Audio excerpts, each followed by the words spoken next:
not just here to tell you what happens because, trust me, I won't spoil a single twist, but to convince you why this film deserves a spot on your must-watch list right now. Picture this. It's 1962, the height of the Cold War, and in the shadows of a secret government facility, an impossible love story unfolds that's equal parts Beauty and the Beast, Splash, and something utterly, beautifully original.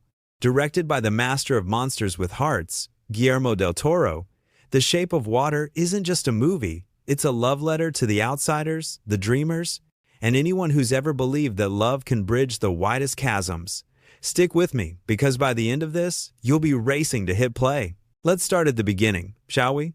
The Shape of Water hit theaters on December 1st, 2017 in a limited release, before expanding wide on December 8th, clocking in at a perfectly immersive 123 minutes. It's rated R for some sexual content, graphic nudity, violence, and language, but don't let that scare you off. This isn't gratuitous. It's all in service of a story that's as tender as it is bold.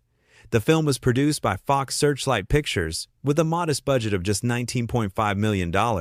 Yeah, you heard that right, under $20 million bucks, to create a world that feels like it cost a fortune in dreams alone.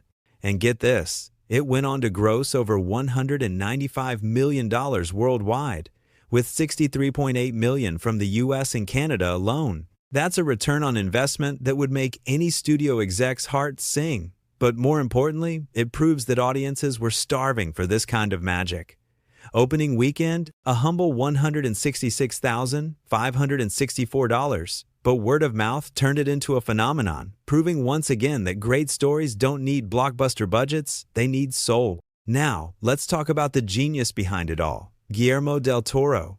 If you know anything about del Toro, you know he's the guy who turns creatures into characters, nightmares into poetry. Born in 1,964 inches, Guadalajara, Mexico, he's a filmmaker who spent his life obsessed with the intersection of horror, fantasy, and profound humanity. Think Pan's Labyrinth, with its heartbreaking fairy tale set against the Spanish Civil War, or Crimson Peak, where ghosts whisper secrets in a Gothic mansion.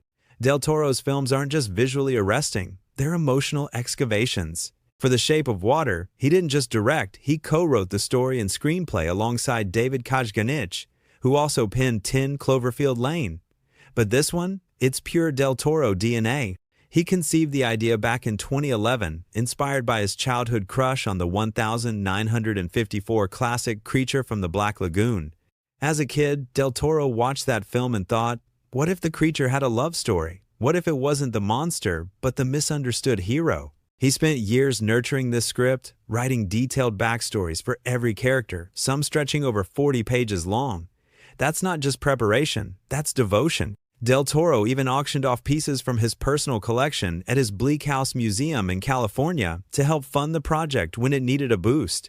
Bleak House, by the way, was his dream home turned horror memorabilia shrine, filled with props from his films and rare artifacts. Sadly, he had to sell it in 2017 to keep The Shape of Water alive, but that sacrifice speaks volumes about his passion.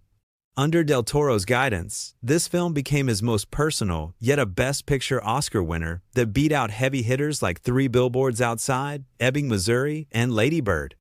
And yes, it snagged him the Best Director statuette too, his second after Pan's Labyrinth's fantasy nods.